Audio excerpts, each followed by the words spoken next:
ఇటు అటు లాభ నష్టాలు వేసుకుని ఎలక్షన్లోకి రావడం అలా అయిపోయింది రాజకీయం. ఆ వచ్చినప్పుడు ఒకవేళ గెలవకపోతే పార్టీ మారటానికి కూడా కంఫర్టబుల్గా మారిపోతున్నారు. బట్ ఈ చట్టాలు ఏమీ చేయట్లే వాళ్ళని ఏమి పార్టీ మారినప్పుడు ఏదో చట్టం పెట్టారు కానీ అది ఏం వర్కౌట్ అవ్వట్లేదు.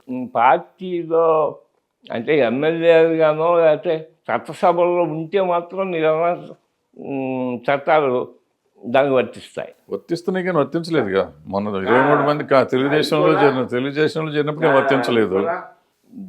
పార్టీలు ఎమ్మెల్యేగా ఉండి మారిన సందర్భాల్లో కూడా చట్టాలను వర్తింప చేయకుండా దానికి కూడా సూత్రాలు ఉన్నాయి చట్టాల్లో. అవును, అవన్నీ వాళ్ళకి ఉపయోగపడుతున్నాయి. అవును.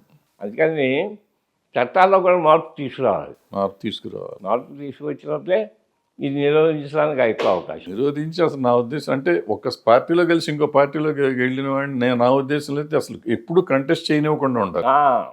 అలాంటి ప్రావిజన్స్ క్రియేట్ చేయాలి. ఇప్పుడు మనకి ఇష్టం లేదు ఈ పార్టీకి రిజైన్ చేశాను వీళ్ళు వదిలేశాను మళ్ళీ ఆ పార్టీలో చేరనొచ్చు. బట్ ఈ పదవితో వెళ్తానన్నది కుదరదు ఎమ్మెల్యే. కానీ ఏంటంటే ఏదైనా పొలిటికల్ పార్టీ నుంచి చట్టసభల నుంచి ఎలా మార్చదలుచుకుంటే ఏదో 1/3 2/3 మెజార్టీ ఉంటేనే మార్చడానికి అవకాశం ఉంటుంది ఏదో చట్టాల్లో అన్నారు. మన అక్కడ తెలుగుదేశం అట్లాగే తెలంగాణలో తెలుగుదేశం కానీ కాంగ్రెస్ కానీ అట్లాగే మారింది. ఇప్పుడు కాంగ్రెస్ పార్టీ టీఆర్ఎస్ అవ్వదు కదా, తెలుగుదేశం టీఆర్ఎస్ అవ్వదు. తెలుగుదేశం ఉన్న ఎమ్మెల్యేలు అందరూ మారారు. ఒక లెజిస్లేటివ్ పార్టీలో ఉన్న ఎమ్మెల్యేలు మారిపోతే పార్టీ మారుతుందా? మారదు కదా. వాళ్ళ ఎమ్మెల్యేల వరకు మారుతారు. బట్ ఆ ఎమ్మెల్యేలు అందరికీ ఓటేసిన మాలాంటి ప్రజలు మేము వేసిన తెలుగుదేశానికి వేసాం, మేము టీఆర్ఎస్కి వేసుకునేవాళ్ళం కదా. మాకెందుకు శత్రుత్వం? కింద క్యాడరు సరే ప్రజల సంగతి వదిలేయండి, కార్యకర్తలు ఇంపార్టెంట్. కార్యకర్తలు వాడు అవతల టీఆర్ఎస్తో పోరాడి తలకాయ రక్తం ఇక్కడ కానీ తెలుగుదేశం వైఎస్ఆర్సీపీ వాళ్ళు కొట్టుకుని అంత అయిపోయినాక వీళ్ళు ఆ పార్టీలో చేరితే మొఖం ఎట్లా చూసుకుంటారు వీళ్ళు, మళ్ళీ ఎట్ట కలుస్తారు? ఈ కార్యకర్తల భవిష్యత్తు ఏమవుతుంది? ఈ చాలా సెన్సిటివ్గా ఉంటుంది. ఆ మధ్యన తెలంగాణలో రాజగోపాల్ రెడ్డి బీజేపీలో నుంచి కాంగ్రెస్లో నుంచి బీజేపీలో కలిపి పోటీ ఓడిపోయాడు. అక్కడ ఓడిపోయి మళ్ళీ అదే నియోజకవర్గంలో ఇప్పుడు టీఆర్ఎస్లో గెలిచి మంత్రి కాంగ్రెస్లో వచ్చి మరి పోటీ పెట్టి అయితే మరి ఇక్కడ నెగ్గించారు. అక్కడ ఓడించిన మరి ఇక్కడ నెగ్గించారు. కాంగ్రెస్ ఓటు అయ్యి ఉంటుంది అప్పుడు. అప్పుడు కాంగ్రెస్కి అసలు డిపాజిట్ రాలేదు. మళ్ళీ ఇతను ఇక్కడ మారేటప్పటికి అదే కాంగ్రెస్ ఇక్కడ విజయం సంపాదించింది. అసలు దీన్ని ప్రజల్లో కూడా చైతన్యం రావాలి, ఓటర్స్లో కూడా చైతన్యం రావాలి. అంతేకాదు డబ్బులు తీసుకుని ఓట్లు చేసుకోం, లేకపోతే డబ్బులు తీసుకుని పంపకాలు చేసుకోం, 2 పార్టీలకి చెరుకు ఓటేద్దామని ఇలాంటి ఆలోచనలు ఇలాంటి దృక్పథాలు మంచివి కాదు. అసలు డబ్బులు తీసుకోవటం తప్పు. డబ్బులు తీసుకోకుండా ఓటేయాలి, మనస్సాక్షిగా ఓటేయాలి. అవి ఏం జరగట్లా. జరగకపోవడం కూడా ఈ పొలిటికల్ పార్టీలు ఎవరు నెప్పుతున్నారో ఎవరు ఓడిపోతున్నారో తెలియని పరిస్థితి కూడా కనపడుతుంది. డబ్బుల ప్రభావం ఒకటి ఎక్కువగా ఉందండి. దాన్ని మరి ఎప్పుడు ఎన్నాళ్ళకి ఆ భావాలు మారుతాయో ఓటర్స్లో. ఎలక్షన్కి డబ్బు తీసుకుంటే 5 సంవత్సరాల భవిష్యత్తు వాళ్ళది, వాళ్ళ పిల్లల భవిష్యత్తు పోతుంది కదా, అది ఆలోచించట్లేదు జనం. నేను జనసేన పార్టీకి పవన్ కళ్యాణ్ గారికి రాసిన ఉత్తరంలో ఆయన ఇచ్చిన సలహా ఏంటంటే జనసేన పార్టీకి డబ్బులు లేవు, ఖర్చు పెట్టాలి రేపు, మరి ఎట్లా బయటపడతాం? అవతల పార్టీలేమో బాగా సంపాదించేసి ఓటర్లకి ఇష్టానుసారంగా పెట్టడానికి రెడీగా ఉన్నారు. కాబట్టి మీకున్న ఒకే అవకాశం ఏంటంటే మీరు ఓటర్స్ని ఒకటే రిక్వెస్ట్ చేయండి, ఇప్పటి నుంచి కూడా మీరు డబ్బులు తీసుకోమని చెప్పను నేను. మీరు డబ్బులు ఏ కారణం చేస్తారో తీసుకున్నారనుకోండి, తీసుకుంటే తీసుకోండి, ఓట్లు మాత్రం మీ మనస్సాక్షిగా ఓటేయండి. అంతేగాని డబ్బులు తీసుకున్న వాళ్ళు కదా ఓటు మాత్రం వేయకండి అని ఆ ప్రచారం ఎక్కువ జనంలో తీసుకెళ్ళండి. ఆలోపంగా సరే మీ పొలిటికల్ పార్టీ మీ భావజాలం ఉంటూ నచ్చితే నెగ్గి బయటికి రావడానికి అవకాశం ఉంటుందని చెప్పేసి ఆయన సజెషన్ ఇచ్చా. ఆయన ఎక్కడైనా ఆ మాటకు మాత్రం ఈవేళ జరుగుతుంది, వీరు ఎక్కడుంది. ఇప్పుడు మనకి తెలుగు రాష్ట్రాలు 2 విడిపోయిన తర్వాత డెఫినెట్గా బీజేపీ మనకి ద్రోహం చేసిందని నేను ఫీల్ అవుతున్నాను. మీరు ఎట్లా ఫీల్ అవుతారు ఆ విషయంలో? మనకి ఇది స్పెషల్ స్టేటస్ కానీ చాలా రకరకాలు ఉన్నాయి. రాష్ట్రాలు వెలుగొట్టడంలోనే దుర్మార్గం జరిగింది. దుర్మార్గం ఉంది. అవును ఆ రోజున ఆంధ్రాకి అన్యాయం జరిగింది. అవును. అంటే రాష్ట్రాలు వెలుగొట్టడం ద్వారా తెలంగాణ ప్రజానికానికి న్యాయం చేయాలనే ఉద్దేశంతో చేసిన మాట వస్తున్నాయి. అవును. కానీ వెలుగొట్టిన విధానం మాత్రం తప్పు, దుర్మార్గం.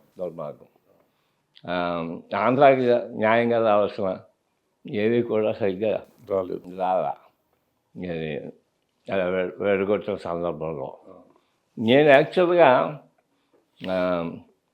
ఇక్కడ ఎంపీగా ఉన్నప్పుడు ప్రత్యేక ఆంధ్ర సాధన సమితిని ఒకటి పెట్టి దాన్ని లీడ్ చేశాను నేను.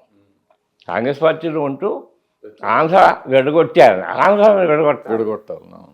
దాని మీద ఎక్కువగా నేను కాన్సన్ట్రేట్. శ్రీకృష్ణ కమిటీకి కూడా రిపోర్టులు సబ్మిట్ చేయడం జరిగింది. ఓకే.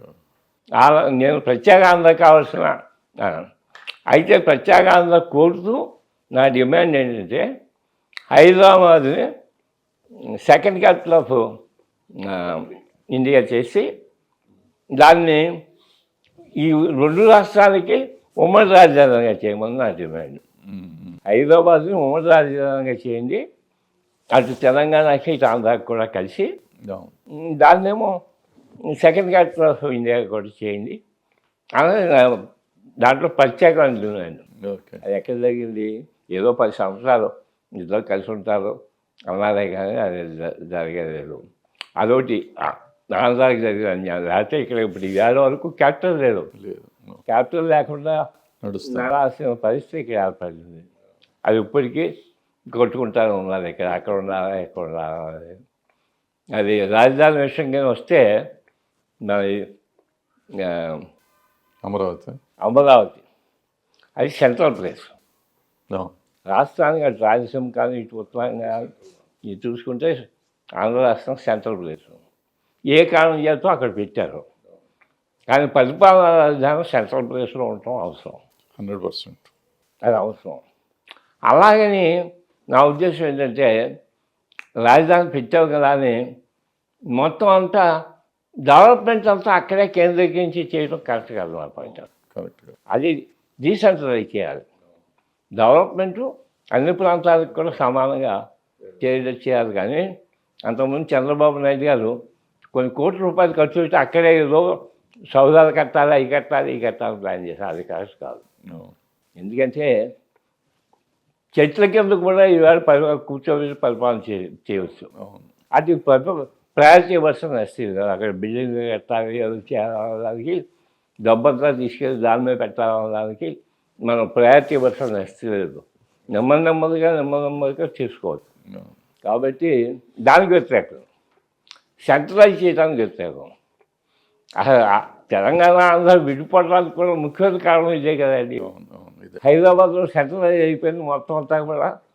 జిల్లాలకి ఏ డెవలప్మెంట్ లేకుండా పోయిందనే కదా తగువ. తెలంగాణలో కూడా జిల్లాల వరకు ఏ డెవలప్మెంట్ జరగలేదు కదా, వాళ్ళు కూడా సపరేట్ తెలంగాణ కావాలని కోరుకున్నారు. కాబట్టి డెవలప్మెంట్ ఎప్పుడు సెంట్రలైజ్ చేయకూడదు, దాన్ని వికేంద్రీకరించాలి, డీసెంట్రలైజ్ చేయాలి. అదే ఇక్కడ నేను కోరుకుంటున్నాను. కానీ పరిపాలన రాజధానిగా మాత్రం అమరావతి అక్కడే కంటిన్యూ చేయాలనేది నా పాయింట్ ఆఫ్ వ్యూ. ఎందుకంటే సెంట్రల్ ప్లేస్ అందరికీ అందుబాటులో ఉంటుంది అనేది నా point of view. Hit TV presents like, share, comment.